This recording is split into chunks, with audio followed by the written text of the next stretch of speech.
E para o bate-papo de hoje, eu tenho a honra de receber aqui no podcast o Felipe Boff, que é vice-presidente de Produtos, Tecnologia e Inovação do Banco Mercantil, que é um banco que está aí no mercado há 80 anos, né? Um banco que nasceu em Minas, mas atua hoje no Sudeste e no Centro-Oeste com quase 300 agências, são 296 para ser mais preciso, e atua no restante do país, outras regiões, né?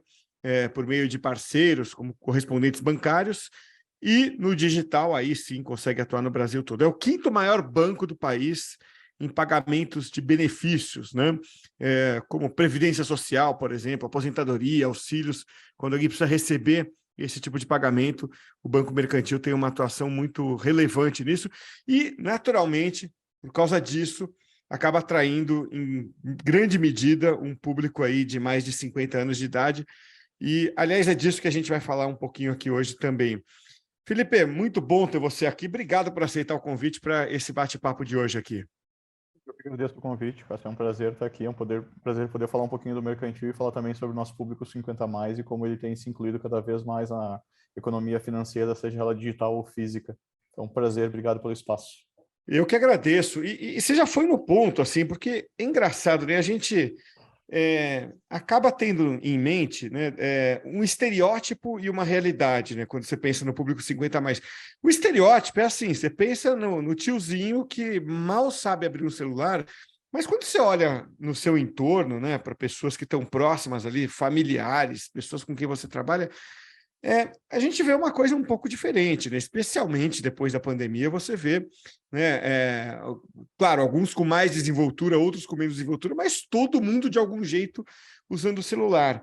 Então, minha pergunta para você, como é que isso impacta na operação de um banco? App, por exemplo, como é que é a relação, né, desse público 50+ com app e outros canais digitais do banco?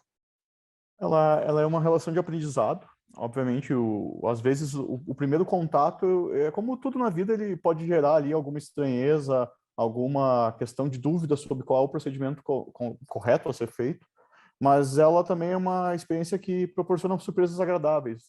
Quantas pessoas têm uma idade já às vezes um pouco mais avançada e elas fazem alguma coisa pela primeira vez e elas se sentem recompensadas por isso?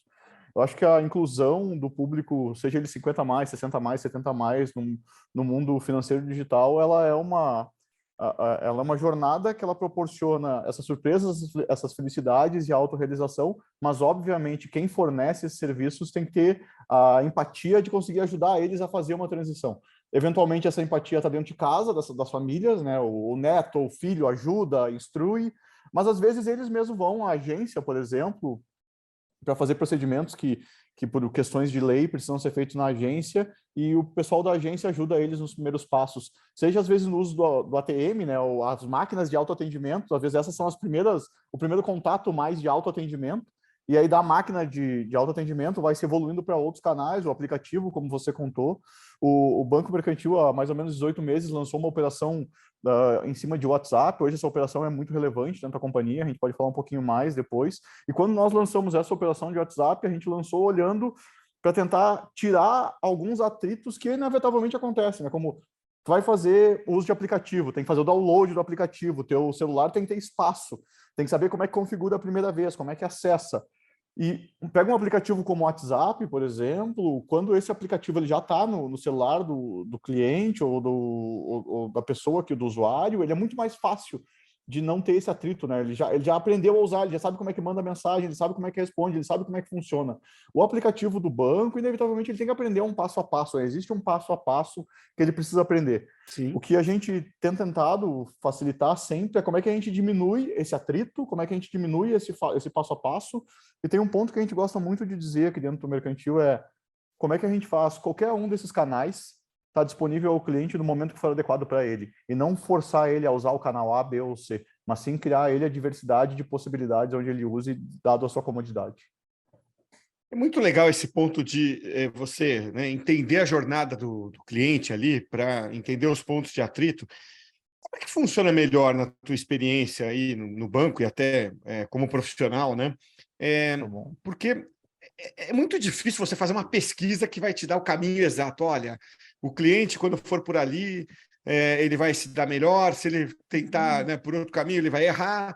Me parece que é uma coisa muito de tentativa e erro, né? Mas esse é o meu palpite. Eu queria saber de você, como é que faz para você chegar, aprimorar cada vez mais, até que chega um ponto que você esteja bem perto do ideal, né? Assim, de uma jornada. Como é que é para chegar lá? Tá bom. O processo ele começa tudo de uma necessidade, né? Qual é a necessidade que a gente quer, qual é o problema que a gente quer resolver para o cliente, e a gente desenha um sketch, né? Um arquétipo inicial. Ó, vai ser feito da maneira A, B, C, tem um processo. Eventualmente são desenvolvidas as primeiras telas, que a gente chama de mock-up. Essas telas, ela é folha de papel mesmo, e a gente bota um focus group ali, que são um grupo de usuário daquele que vai usar aquele negócio. E a gente diz, ó, a gente está pensando em fazer isso aqui para resolver esse problema, e mais ou menos esse aqui são os passos, ou às vezes a gente não dá os passos e a gente pergunta como é que vocês acham que tem que tem que resolver. Um exemplo, então, assim, só para entender como esses focus grupos, às vezes eles mudam a visão da gente. Uma vez, a gente chamou um focus group aqui para discutir a questão de emissão de cartão adicional. E o que uma pessoa do grupo falou, não, eu não quero um cartão adicional, eu quero uma senha adicional, eu quero ter 2 senhas. E a gente, por que tu quer ter 2 senhas? Não, porque daí eu dou meu cartão pro meu filho, mas ele não usa a minha senha, ele vai usar a senha dele. Então, assim, era um paradigma que o produto do cartão adicional não era compreendido pela pessoa, então não importava qual era o processo que eu ia fazer, o problema estava antes do processo, né? O problema estava na compreensão do produto. Esse focus group ele cria uma versão inicial da solução que a gente vai liberar, e essa solução inicial no mercantil, cada empresa tem a sua abordagem, mas no mercantil a gente gosta muito de um negócio chamado teste AB, que é pega 2 versões da mesma coisa, bota essas 2 versões rodarem em grupos semelhantes e vê qual dessas 2 tem um nível melhor de conversão. Uma outra coisa que nós gostamos dentro do mercantil é um negócio chamado funil e quebra de jornada, que é, se tudo é um funil e o objetivo final aqui do funil é resolver o problema ou a necessidade do cliente, toda vez que essa jornada quebra no meio, quer dizer que ou esse processo ele não está causando a resolução necessária, ou o cliente não está compreendendo o processo, ou tem algum erro ali que a gente poderia melhorar isso. Então, às vezes, tem passos demais para fazer uma coisa mais simples, ou tem passos de menos que não deixa o cliente confortável a saber o que ele está fazendo. Então, tanto esses testes AB, quanto esses funis e essa compreensão de quebra de jornada é assim que a gente vai construindo. No final do dia, tudo isso se resume a testar e errar, corrigir rápido, ir lá de novo. E aí, certamente, alguém já falou aqui de métodos ágeis e desenvolvimento incremental. Tudo são técnicas que, no final do dia, é o que se quer. Como é que eu diminuo o ciclo de desenvolver uma solução mais perto do ideal para o cliente, ou para o problema, ou para a empresa? Eu tenho visto alguns bancos, Felipe, trabalhar com mais ênfase do que outros em agências físicas, né? E correspondentes bancários também, né?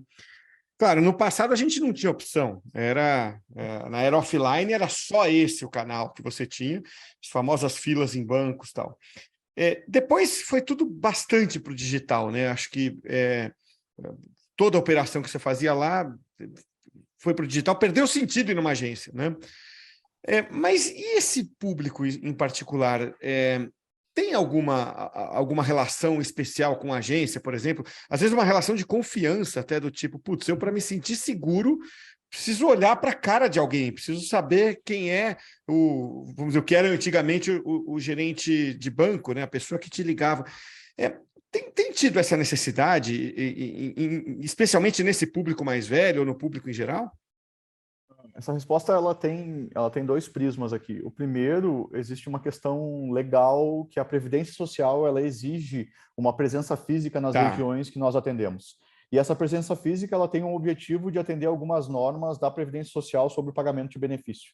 Então, assim, existe essa questão legal, e essa questão legal acaba forçosamente fazendo com que o público vai receber esses benefícios vá à agência. Então, essa é a primeira parte da resposta. Tem uma segunda parte da resposta. Algumas pessoas elas têm a preferência do atendimento físico, não necessariamente porque elas não sabem fazer elas o autoatendimento, mas porque elas gostam de ocupar o tempo delas indo à agência, elas já ocupam indo ao centro da cidade, na cidade do interior, fazendo alguma outra questão que para elas é importante. Algumas pessoas elas ainda têm uma preferência por fazer transação em dinheiro, né, em meio circulante, que a gente chama, mesmo que o Pix esteja aqui, os cartões de crédito, débito, as preferências de consumo elas são diversas, Mas esse público, ele também tem uma questão dessa empatia com os atendentes. Se você olhar no LinkedIn do Banco Mercantil, você vai ver inúmeros exemplos de atendentes que ganham presentes. E esses presentes são as coisas mais diversas, desde cartinha, a bombom, a galinhas, a torresmo, para quem é de Minas, ou queijo. E por que as pessoas dão esses presentes para um atendente de alguém que está atendendo ela? Porque ela se sente amparada, porque esse atendente conseguiu ter um nível de empatia, de compreender a necessidade dela em um momento que às vezes ela está mais necessitada da situação A ou B. Esse atendimento físico, ele tem um impacto na vida dessas pessoas. Lembrando que muitas vezes essas pessoas, elas podem já ser aposentadas, mas elas ainda por vezes são provedores principal de sustento àquela família, aquele lar, e essas pessoas também têm as suas necessidades e as suas particularidades. O banco acaba preenchendo um pedaço desse mês dela, onde ela sabe, eu tenho que ir lá no banco nesse mês, eu vou fazer as minhas atividades, pagar conta ou qualquer outra atividade, e eu também já tenho uma relação com pessoas que eu gosto e que eu acabo convivendo. Tanto em São Paulo quanto em Minas, mas obviamente em Minas pela história do café, o cafezinho está sempre lá esperando os nossos clientes. E eles têm uma... Vou dizer, eu não sei dizer se isso é uma preferência ou se isso é um costume, mas acontece muito das pessoas irem simplesmente para conversar e tomarem um café. Parece que traz uma segurança, às vezes, né? Ou uma proximidade. E isso pode virar uma vantagem competitiva, porque você está falando assim, legalmente todo mundo é obrigado a ter a agência física lá. Mas pelo segundo aspecto que você trouxe, se existe essa necessidade, de alguma forma, eu imagino, Felipe, se me corrija se eu estiver errado, que isso é valorizado, né? Então, se ela gosta do cafezinho, porra, então caprichar nisso acaba sendo uma vantagem competitiva? Acaba sendo uma vantagem competitiva, com certeza. A questão legal, ela não é suficiente para fazer com que todo o custo e toda a condição financeira necessária para manter agências, ela pague isso, seja pago. Se a gente não conseguir fazer com que aquelas agências elas consigam atender e fidelizar o cliente e gerar um nível de relacionamento que permita com que esse cliente seja bem atendido e se mantenha dentro do banco, fazendo transações e comprando produtos e serviços e interagindo com a companhia, essa questão legal não é suficiente para ser suficiente a justificar aquele investimento físico da presença física. A gente tem que tornar este investimento da presença física uma vantagem, como você bem disse. A gente vê essa vantagem no nosso dia a dia. A gente vê isso quando a gente olha para os últimos 3 anos, nosso volume de cliente, a gente saltou de pouco menos de 3 milhões de clientes para 6 milhões de clientes. Agora, em 2022, a gente acabou de passar a marca de 6 milhões de clientes. E a gente consegue atingir essa marca, eu acho que porque a gente consegue fazer boas coisas nos dois mundos. Os dois mundos a gente conseguiu lançar um negócio digital que ele tem um foco específico em cima de um determinado público, mas esse público a gente atende muito bem e consegue fazer negócios muito bem feitos com ele.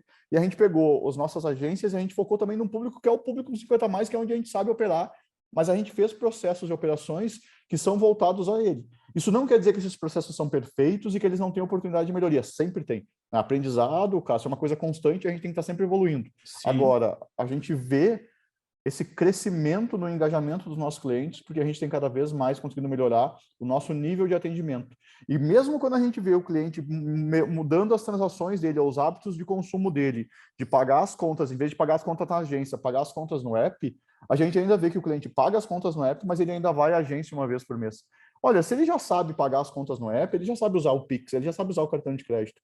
Por que ele vai à agência uma vez por mês? Porque para ele ir na agência é uma questão de ou uma vantagem que ele vê, ou uma questão de costume, ou para ele é uma satisfação. Não que ir no banco seja uma satisfação, mas o relacionamento que ele pode ter, dado que ele já está num ambiente que ele conhece, pode ser interessante. Então a gente vê que existem espaços e formatos que permitem fazer com que agências e meios físicos sejam sim um diferencial competitivo para a companhia.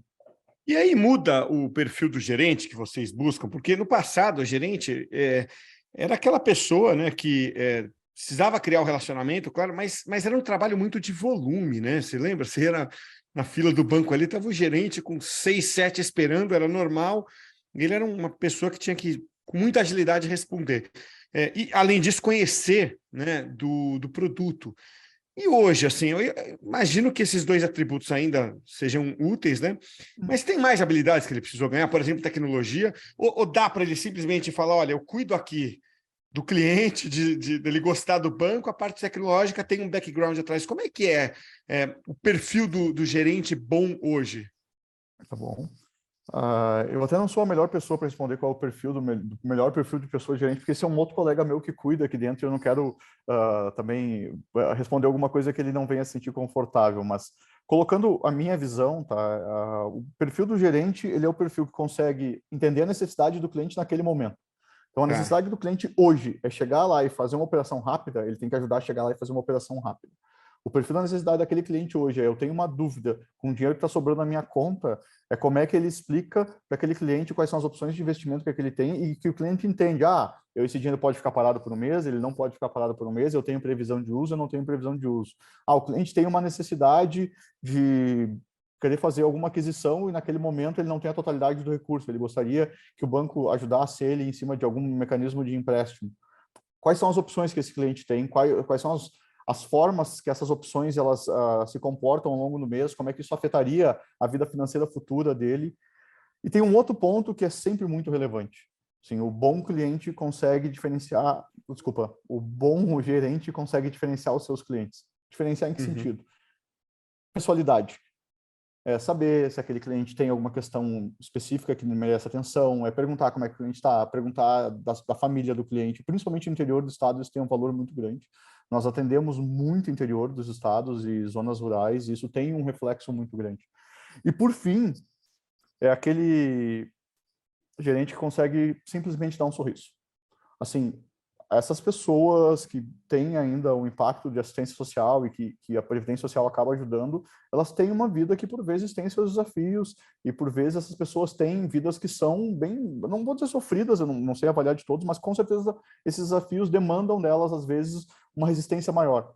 Então, às vezes, um sorriso, um nível de empatia, seja bem-vindo, isso ajuda muito a fazer um bom relacionamento. São pessoas que, por vezes, podem ser simples, o que não quer dizer que essas pessoas não mereçam um atendimento individual e personalizado, dado a necessidade delas. Acho que o bom gerente consegue mesclar as oportunidades que ele vê dentro da companhia para ajudar, dentro do banco para ajudar os clientes, e também ter a empatia de entender se o cliente quer ou não ouvir aquele produto naquele momento. Não adianta querer fazer o que é bom para ele, tem que fazer o que é bom para o cliente. Claro. Eu acho que isso a gente tem visto evoluir bastante dentro do mecanismo de atendimento nossos. E, de novo, a base de clientes cresce, engajamento, NPS, tudo cresce, porque a gente tem conseguido evoluir muito nesse processo de entender o cliente e de conseguir correlacionar muito bem a necessidade do cliente com as ofertas que a gente pode ter para esse cliente. E, Felipe, vocês têm uma condição muito peculiar, né? Os bancos que atuam dentro dos, né, dos pagamentos de benefícios, tudo, e são especializados como vocês são, tem uma condição muito peculiar, né, que são os leilões do INSS, né? Uhum.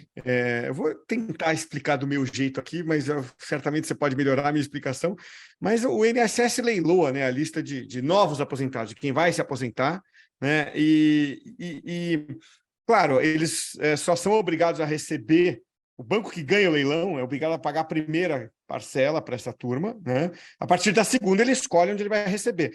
Mas eu imagino que seja uma grande vantagem você ter a primeira, porque você tem a oportunidade do contato e de prestar o primeiro serviço, dali para frente fideliza. Não sei se estou falando bobagem aqui, mas isso gera uma oportunidade e mexe com o produto, né?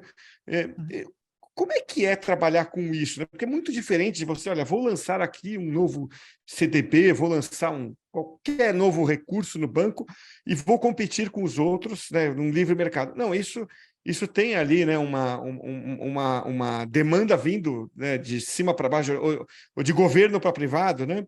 E como é que mexe isso com o dia a dia de banco e de produto? Bom, isso mexe em dois sentidos. O primeiro, como você falou, é obviamente uma oportunidade muito grande todo mês receber o cliente aqui dentro da companhia e poder ter um contato com esse cliente. O primeiro contato, por uma questão de lei, ela é necessariamente físico, então o cliente precisa ir à agência. Existem algumas exceções que a Previdência Social dá para algumas pessoas que têm dificuldade de locomoção, mas na sua grande maioria o primeiro atendimento ele é físico. Então existe uma oportunidade ali de se encantar o cliente. Então, quando a gente pensa o primeiro atendimento, quando aquele cliente chega, Os aposentados, em sua grande maioria, eles vêm de um processo de aposentadoria que marca um marco importante da vida da pessoa. Trabalhou muitos anos, teve uma contribuição muito boa e agora vai conseguir começar a ter um reconhecimento sobre tudo que contribuiu para a Previdência Social ao longo da vida. Então, é um momento feliz. Obviamente, existem outros tipos de aposentadoria que merecem um pouco mais de carinho, porque aconteceu algum ato fortuito maior, de força maior, que impediu que ele continuasse trabalhando. Então, tem que ter um pouco de cuidado, que nem todos os momentos que levam ele a esse atendimento são momentos necessariamente felizes, mas os momentos felizes, eles proporcionam um momento de engajamento, que é como é que eu consigo usar esse novo momento de vida desse cliente ou desse aposentado para proporcionar a ele uma experiência que engaje. Para os clientes que estão vindo por motivos outros que não necessariamente a aposentadoria por tempo de serviço, como é que a gente consegue ter a empatia desses momentos e entender ou reduzir aquele estresse que o cliente pode estar passando naquele momento que ele está necessitando do benefício? Então, este primeiro momento é pensado em produtos para ele que reforcem esse engajamento e que se preocupem muito em demonstrar que no mês seguinte ele deveria continuar no mercantil, porque o mercantil é a melhor instituição para ele. Porque, como você bem falou, no mês seguinte ele é livre para ir para onde ele quiser. Então, a gente não tem, assim, nenhum banco tem a prerrogativa de manter o cliente aqui dentro do banco. O cliente é livre. O cliente vai lá e ele diz que quer ir para outro banco, ele simplesmente vai. Não existe um processo que obrigue ele a ficar aqui dentro. Uma vez que não existe esse processo, a melhor opção é encantamento. A outra opção que nós temos, e essa opção ela é sempre muito importante para nós, que é, uma vez que o cliente fique, como é que a gente faz que essa relação cliente e banco ela seja uma relação produtiva para ambos os lados? Que a gente consiga oferecer bons produtos e serviços para eles, que sejam adequados à vida dele, que sejam adequados aos momentos de vida dele, e que sejam bons produtos para a companhia também. Então, a gente... Assim, o cliente que vem de aposentadoria, ele tem diferentes tipos de empréstimos ao longo do tempo de benefício dele. Conforme o benefício dele vai passando o tempo, ele vai tendo diferentes oportunidades de empréstimos com diferentes preços e taxas. Como é que a gente instrui o cliente nesses momentos? Como é que a gente demonstra para o cliente quais são as oportunidades que ele tem e se essas oportunidades elas são para ele ou não? Essa é uma decisão pessoal, individual de cada um dos clientes. Mas quando eles têm dúvidas, como é que a gente ajuda eles a entender essas dúvidas? Uma coisa que para nós é muito importante é o cliente entender, quando ele adquire um produto ou serviço como um empréstimo, qual é o impacto que isso vai ter ao longo do tempo de benefício dele, como é que isso se dá. Se o cliente tem uma necessidade mais emergencial, quais são as opções que ele tem para resolver aquela necessidade naquele momento. Agora, felizmente, o desemprego ele vem caindo, então isso ajuda, né? A renda das famílias vem aumentar, apesar do endividamento também estar crescendo, mas como é que a gente ajuda ele no momento de estresse, quando ele está necessitado? Tempos atrás, por exemplo, que o desemprego ele estava pressionando um pouco mais forte a economia. Essa jornada, a gente comentou de jornada lá no começo, ela está sempre sendo avaliada e compreendida o que faz sentido para o cliente. Né? Então, a gente tem produtos que a gente lança e eles têm um tempo de vida e a gente entende que, dado a mudança no cenário, a gente precisa adaptar aquele produto, evoluir ele, às vezes parar de vender um produto, começar a vender um produto novo para que o cliente possa se sentir engajado. Com certeza, se o mercado como um todo evolui e nós não evoluirmos, esse cliente ele vai começar a ver outras oportunidades no mercado e ele vai começar a ir para o mercado. Então, a gente tem que estar sempre muito atento à necessidade do cliente e às ofertas que o mercado torna disponível a esse cliente e como nós queremos competir dentro desse mercado. O leilão é uma oportunidade significativa, mas o leilão é um grande desafio também, porque é um leilão. Então, se a gente pagar e a gente também não conseguir ser efetivo em manter o cliente aqui dentro, a gente acabou pagando para ter esse cliente e a gente acaba não tendo a relação financeira adequada. Então, isso também tem um desafio de manter essa relação positiva sempre. Perfeito. Puxa, Felipe, quero te agradecer muito pelo papo. Muito bom conversar com você, entender, né, um pouco desse relacionamento com esse público 50+, que é público economicamente muito ativo, né? Então, a gente aqui está falando de algo que é quase que uma obrigatoriedade para esse público, mas esse público também compra as coisas, também, né, consome serviço, e para quem está ouvindo a gente é legal entender e ver como é que vocês do mercantil olham para essa turma, que é uma turma cada vez mais relevante, já que a base da pirâmide, né, tá crescendo, né? Existe envelhecimento natural da população brasileira e se me permitir fazer só um Claro, comentário fique à mostrando vontade. mostrando o quanto essa população, ela vem, obviamente, nós estamos envelhecendo, nós estamos aqui conversando, nós estamos envelhecendo, mas não é só envelhecendo, como essa população vem diversificando os meios de fazer transações financeiras. Eu comentei mais cedo que a gente lançou uma operação no WhatsApp, e essa operação ela nasceu extremamente despretensiosa. No primeiro mês de atendimento, a gente atendeu, acho que foram 10 mil clientes. Nesse mês passado, a gente atendeu 1.800.000 clientes. Olha aí. No mês. Os clientes usam para as coisas mais diversas, assim, do uso de comprar um produto e serviço, que parece uma coisa um pouco mais extrema, né? Comprar produto e serviço através do WhatsApp. Sim, os clientes usam para isso, como o cliente usa para tirar dúvidas. Né? Hoje, o WhatsApp ele vem crescendo muito de uso e ele vem crescendo por causa de uma coisa que a gente falou lá no começo. O atrito de uso da plataforma ele é muito baixo. Né? Todo mundo assim, pensa pai, mãe, até o meu pai tem 71 anos e ele usa o WhatsApp. Ele usa para mandar figurinha de bom dia. Por mais que eu repreenda ele, ele usa para mandar figurinha de bom dia. Mas ele também usa para comprar um produto e serviço quando ele precisa. Por exemplo, trocar o pneu do carro dele, ele sabe que se ele mandar uma mensagem para a borracharia vai responder para ele dizendo qual é o preço do pneu. Então, a gente tem visto muito esse público que, obviamente, ele vem aprendendo novas coisas, ele vem tendo novas oportunidades a usar canais e cada vez mais variedade de produtos e serviços. E competir nessa variedade precisa ou demanda que as empresas compreendam quais são as formas que melhor se engajam com esse cliente. É isso mesmo, é isso aí. Meu pai faz a mesma coisa, tá? Então, um dia a gente pode até conectar os dois para ver o que sai ali. Quem é que ganha o campeonato de figurinha? É isso aí. Pô, legal, Felipe. Quero te agradecer muito aí pelo papo. Obrigado, as portas estão sempre abertas para você aqui. Obrigado, viu, Felipe? Obrigado, Cássio. Eu agradeço, cara, e sucesso ao longo do ano aí, que o podcast possa crescer cada vez mais, e ser cada vez mais útil a quem escuta em conseguir informações sobre inovação e o mercado tecnologia que vem evoluindo muito no Brasil.